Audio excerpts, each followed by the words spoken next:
Hey everyone, and welcome back. Today we're diving into the world of the Cheyenne language. Oh, a fantastic choice. It's a fascinating language, rich with history and culture. It really is. Now, we've gotten a ton of requests from listeners to do a deep dive on Cheyenne. And I can see why. Yeah, It's one that I think piques a lot of people's curiosity. it does. It does. And we've got some good material to work with from that text file you sent over. Great. So, where do we even begin? I guess, like with any language, tracing its roots is a good place to start. Cheyenne is part of the Algonquian family, right? That's right. It is. And that actually places it within the larger Algic family, which Wow. Okay. So we're talking about a really extensive language family here. absolutely, these connections, they spread out like, well, you could say they're like ancient branches of a massive tree, reaching across continents, really. And we start to see how languages evolve and influence each other across vast stretches of time and space. Now, I have to admit, I stumbled a bit when I came across the term Plains Algonquian. It made me think there was this whole separate branch devoted to it. Ah, yes. The Plains Algonquian grouping. It's a bit of a misnomer, actually. It's more about geography than a distinct, let's say, strict lineage. So it's more about where these languages were spoken, not necessarily a direct line of descent. Exactly. Think of it like this. Groups of people migrating over centuries, their languages bumping up against each other, borrowing words, sounds, even grammatical structures. It's a reminder that language evolution isn't always this neat and tidy process. It can get messy, interwoven, which is what makes it so fascinating to unravel. Absolutely. And speaking of geography, Cheyenne itself is primarily spoken in two distinct areas today, Montana and Oklahoma.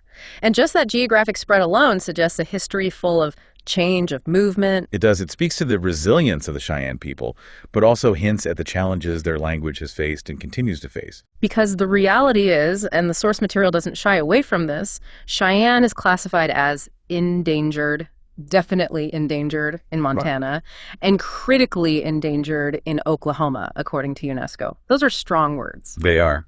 And they should give us pause. They do. What do those classifications even mean in practical terms? Like, what's the difference between definitely and critically endangered? So definitely endangered means children aren't learning the language as their mother tongue anymore. It's still spoken, but mainly by older generations. And that chain of transmission, that passing down from parent to child, it's weakening. Critically endangered, though, that's even more dire. It means we're down to the wire. The language is nearing extinction. And we're talking about really stark numbers here. I mean, the source mentioned that in Montana there were approximately 1,700 Cheyenne speakers back in 2012. Right. But now that number has plummeted to just 300, and those are all elderly speakers. It's a heartbreaking trend, and one that we see repeated, sadly, across so many indigenous languages. The urgency to act, to preserve these languages, it grows with each passing year. It does. And even though it was a fictionalized setting, seeing Cheyenne used in the 2017 film Hostiles felt like a step in the right direction, wouldn't you say? Oh, absolutely. Visibility matters. Every time an indigenous language is featured in popular culture, it sparks curiosity. It plants a seed. It says, this language is still here. It has a voice. And those seeds, they can grow into something powerful. It's great that Cheyenne was featured in a film, but what about actual preservation efforts? It's got to take more than just movie cameos, right? You're absolutely right. Raising awareness is one thing, but taking concrete action to revitalize a language that's on the brink, that's where the real work lies. And the source material mentions some of those efforts, like the work being done by Chief Dull-Knife College. Oh, they're doing incredible work. Really, they're at the forefront of Cheyenne language revitalization. One of the things they've been really proactive about is securing grants for language preservation planning, which is huge. Language preservation planning? I've got to admit that sounds a bit, I don't know, bureaucratic. Like, what does that actually entail? It's essential, though, right? Yeah. Imagine you're talking about bringing a language back from the brink, and you need a roadmap. These grants, they support the research, the community outreach, the development of culturally appropriate teaching materials, the whole shebang. Wow. Okay, so it's about creating a sustainable system, not just a one-off class here and there. Exactly. And that brings us to their language immersion camps. They hold these camps annually, and let me tell you, they are anything but your typical classroom setting. I was going to say, immersion camps sound intense, in a good way, I mean. Are we talking like full-on, speak-only Cheyenne for a week kind of thing? It's about as close as you can get. They run for 2 weeks usually, group participants by age, everyone from young children to teenagers. And they pack those 2 weeks with so much engaging stuff. Songs, games, storytelling, traditional crafts, all conducted entirely in Cheyenne. They even hire fluent speakers to teach, which provides important employment opportunities within the community. So it's like a holistic revitalization effort. You're not just teaching the language, you're creating a cultural experience, a community around it. Precisely. And this kind of multifaceted approach is what we're seeing more and more of. Montana, for instance, has really stepped up its game in terms of supporting indigenous languages. They passed legislation a few years back to officially support tribal language revitalization.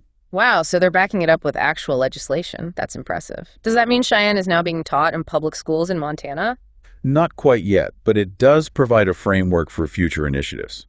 And there are definitely Cheyenne language classes being offered. In Oklahoma, for instance, you can find them at Southwestern Oklahoma State University and even at Watonga High School.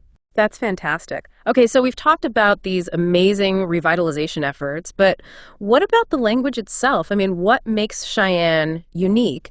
What are some of the things that someone like me, a total non-linguist, would find fascinating about this language? Well, buckle up, because Cheyenne has one of the most amazing verb systems out there.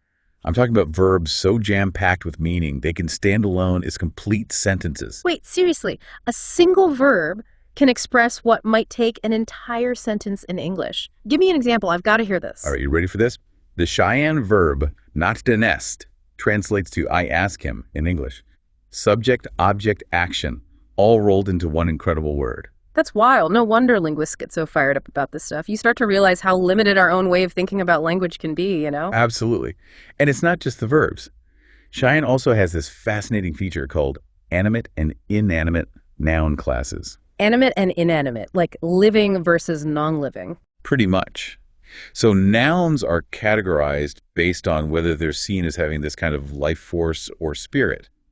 It's a way of acknowledging the interconnectedness of all beings, of everything in the world. And how does that play out grammatically? Well, it affects things like how verbs are conjugated, even how plurals are formed. It's like this whole other layer of meaning embedded within the language itself. So that the language itself is telling you how to see the world, how to understand your place within it. Precisely. And then there's another fascinating feature called the obviative third person, which sounds very technical, but... I was going to say, you're really hitting me with the linguistic jargon now, but I'm intrigued. Obviative third person. What is that? So imagine you're telling a story, right? And you need to make it clear which third person character you're talking about. Cheyenne has a specific grammatical form, the obviative, to distinguish between two different third persons. It adds a whole other level of nuance to storytelling. So it's like having built-in pronouns specifically designed to keep track of multiple characters in a narrative. Exactly. It just goes to show you how languages evolve to express these incredibly complex aspects of human communication, of how we make sense of the world around us. It's quite remarkable when you think about it. It makes you realize how much we take for granted in our everyday speech. It really does. We often think of language as this static thing, but it's anything but. It's constantly evolving, adapting. Even the sounds within a language change over time. Right, like you were saying earlier about the Cheyenne word for man. Oh, yeah. It went from Araniwa in Proto-Algonquian, way back when, to Hitain in modern Cheyenne. Erimewa to Hitain. It's amazing how much a word can change over centuries. What drives those kinds of shifts? Is it just random chance, or are there patterns to how sounds evolve? It's a bit of both, actually. Sometimes sound changes happen organically within a language community, almost like a linguistic drift. I can see that. But contact with other languages, that plays a huge role too, which makes sense, right? Cultures interact, languages bump up against each other, and things rub off. And the source material mentioned how that played out with Cheyenne, didn't it? Something about the Sutayo and Cheyenne proper dialects. Exactly. See, the Cheyenne people, they weren't isolated. They had a lot of contact with the Arapaho, and their languages influenced each other. So even within Cheyenne, you have these fascinating little pockets of diversity, these echoes of past interactions. It's a beautiful thing, really. This reminder that language is fluid, constantly being shaped and reshaped by the communities that use it. It makes you wonder, though, with a language like Cheyenne, which is facing such an uphill battle for survival, how do we ensure its future? I mean, we have dictionaries, online resources like that Cheyenne dictionary at cheyennelanguage.org. Right. But is that enough? Can a language truly live on just in the digital realm? That's the million-dollar question, isn't it? Yeah. And it's one that linguists and cultural preservationists grapple with all the time. These digital tools are invaluable, don't get me wrong. They give us a way to document languages, to archive them, to Mm. make them accessible to learners, but they can't fully replicate the richness of human interaction.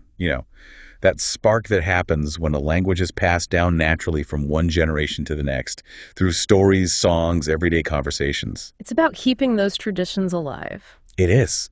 Language isn't just a bunch of words and grammar rules, it's the lifeblood of a culture. And that's what's at stake with these endangered languages.